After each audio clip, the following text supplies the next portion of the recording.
I shall answer your question, O noble friend and intimate companion, concerning the journey to the Lord of power, may he be exalted, and the arrival in his presence, and the return, through him, from him to his creation, without separation. Certainly there is nothing in existence except God Most High, his attributes and his actions. Everything is he, and of him and from him and to him. If he were to be veiled from the world for the blink of an eye, the world would vanish at one stroke. It only remains through his preserving and watching over it. However, his appearance in his light is so intense that it overpowers our perceptions, so that we call his manifestation a veil. I shall first describe, may Allah grant you success, the nature of the journey to him, then the procedure of arriving and standing before him, and what he says to you as you sit on the carpet of his vision. Then, the nature of the return from him to the presence of his actions, with him and to him. And I shall describe absorption in him, which is a station less than the station of return. Know, O noble brother, that while the paths are many, the way of truth is single. The seekers of the way of truth are individuals. So although the way of truth is one, the aspects it presents vary with the varying conditions of its seekers, with the balance or imbalance of the seeker's constitution, the persistence or absence of his motivation, the strength or weakness of his spiritual nature, the straightness or deviation of his aspiration, the health or illness of his relation to his goal. Some seekers possess all of the favorable characteristics, while others possess only some. Thus we see that the seeker's constitution, for instance, may be a hindrance, while his spiritual striving may be noble and good. And this principle applies in all cases.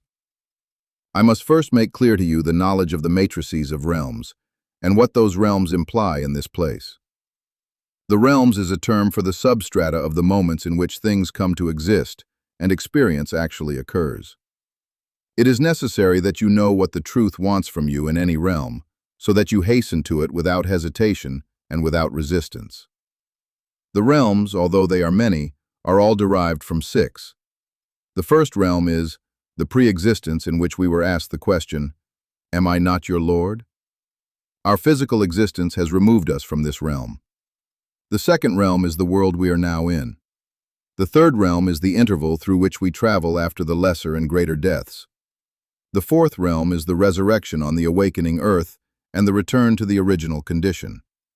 The fifth realm is the garden and the fire. The sixth realm is the sand dune outside the garden. And in each of these realms are places which are realms within realms, and the realization of them in their multiplicity is not within human power. In our situation, we only need an explanation of the realm of this world, which is the place of responsibility, trial, and works. Know that since God created human beings and brought them out of nothingness into existence, they have not stopped being travelers.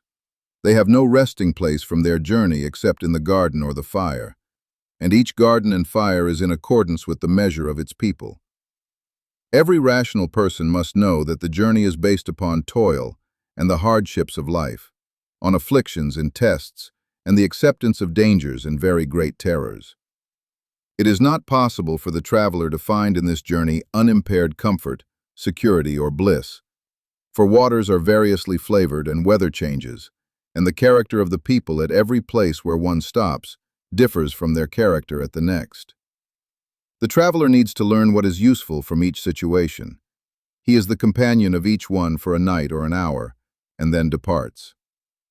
How could ease be reasonably expected by someone in this condition? We have not mentioned this to answer the people fond of comfort in this world, who strive for it, and are devoted to the collection of worldly rubble. We do not occupy ourselves with or turn our attention to those engaged in this petty and contemptible activity. But we mention it as counsel to whoever wishes to hasten the bliss of contemplation in other than its given realm, and to hasten the state of Fanā, annihilation, elsewhere than in its native place, and who desires absorption in the real by means of obliteration from the worlds. The masters among us are scornful of this ambition because it is a waste of time and a loss of true rank, and associates the realm with that which is unsuitable to it. For the world is the king's prison, not his house, And whoever seeks the king in his prison without departing from it entirely violates the rule of right behavior, adab, and something of great import escapes him. For the time of Fanā in the truth is the time of the abandonment of a station higher than the one attained. Revelation corresponds to the extent and form of knowledge, the knowledge of Him, from Him, that you acquire at the time of your struggle and training, you will realize in contemplation later. But what you contemplate of Him will be the form of the knowledge which you established previously. You advance nothing except your transference from knowledge to vision, and the form is one. In contemplation, you obtain that which you ought to have left to its proper realm, and that is the house of the other world in which there is no labor. So it would be better for you if, at the time of your contemplation, you were engaged in labor outwardly, and at the same time in the reception of knowledge from God inwardly.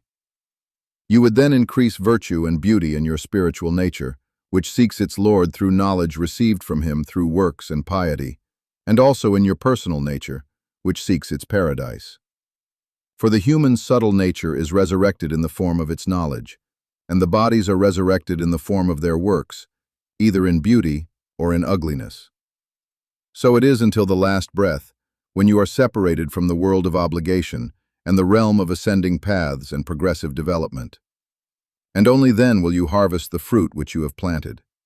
If you have understood all of this, then know, may God grant success to us both, that if you want to enter the presence of the truth and receive from Him without intermediary, and you desire intimacy with Him, this will not be appropriate as long as your heart acknowledges any lordship other than His. For you belong to that which exercises its authority over you. Of this there is no doubt.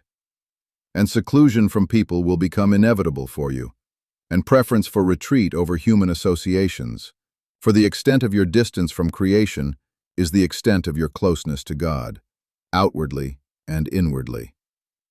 Your first duty is to search for the knowledge which establishes your ablution and prayer, your fasting and reverence.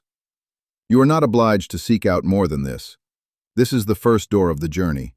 Then work, then moral heedfulness, then asceticism, then trust. And in the first of the states of trust, 4 miracles befall you. These are signs and evidences of your attainment of the first degree of trust. These signs are crossing the earth, walking on water, traversing the air, and being fed by the universe. And that is the reality within this door. After that, stations and states and miracles and revelations come to you continuously until death.